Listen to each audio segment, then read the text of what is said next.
Doctor Shaheen Shahid से जुड़ी बड़ी खबर आ रही है। शाहीन शाहिद ने कबूलनामा किया है कि वो 2 साल से विस्फोटक जमा कर रही है। देश भर में आतंकी हमलों की योजना थी, बड़ी जानकारी आपको दे रहे हैं। देखिए, शाहीन शाहिद उसने कबूलनामा किया है कि 2 साल से वो विस्फोटक जमा कर रही थी। मसूद अजहर की बहन के लगातार संपर्क में ये थी और अब इसका कबूलनामा सामने आया कि 2 साल से अपना जो विस्फोटक है उसकी तरफ से जमा किया जा रहा था।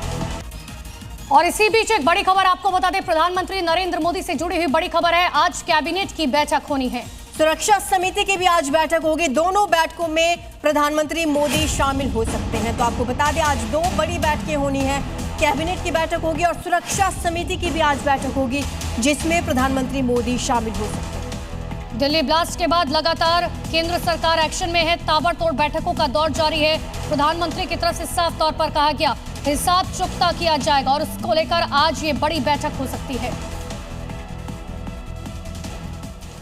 तो दिल्ली ब्लास्ट को लेकर एक तरफ एजेंसियां जांच में जुटी हैं, तो वहीं गृह मंत्री अमित शाह फुल एक्शन में हैं। और इसी बीच भूटान से प्रधानमंत्री नरेंद्र मोदी ने सिंदूर वाली वार्निंग दे दी और साफ कह दिया, जो भी इस हमले के पीछे होगा वो बख्शा नहीं जाएगा।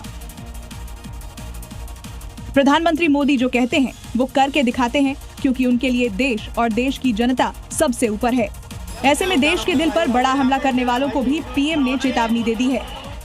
चाहे 2019 का पुलवामा अटैक हो या फिर 2025 में हुआ पहलगाम अटैक, पीएम मोदी ने आतंकियों को लाउड एंड क्लियर वार्निंग दी, जिसका अंजाम ये हुआ कि पाकिस्तान घुटनों पर आ गया।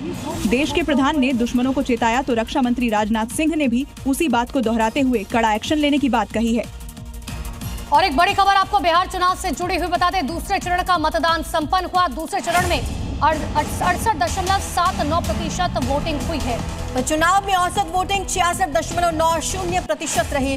2020 के मुकाबले 9.6% ज्यादा वोटिंग हुई है। तो इस बार बिहार वासियों ने लोगों को चौंका दिया है। दूसरे चरण का मतदान संपन्न हो गया है और इसमें बम्पर वोटिंग हुई है। बिहार के लोगों ने विधानसभा चुनाव में जबरदस्त उत्साह दिखाया है। दूसरे चरण में काफी अच्छी वोटिंग हुई है। इसके साथ ही मतदान संपन्न हो गया और अब नतीजों की बारी है। दूसरे और आखिरी फेज में 20 जिलों की 122 सीटों पर 68.79% मतदान हुआ है। वहीं दोनों चरण मिलाकर कुल 66.90% मतदान हुआ, जबकि पहले फेज में 65.08% वोटिंग हुई थी। 2020 में बिहार में 57% वोटिंग हुई थी। इस लिहाज से इस बार 10% ज्यादा वोटिंग हुई है। अब लोग चर्चा इस बात पर कर रहे हैं कि आखिर ये 10% वोटिंग किसके हक में हुई है।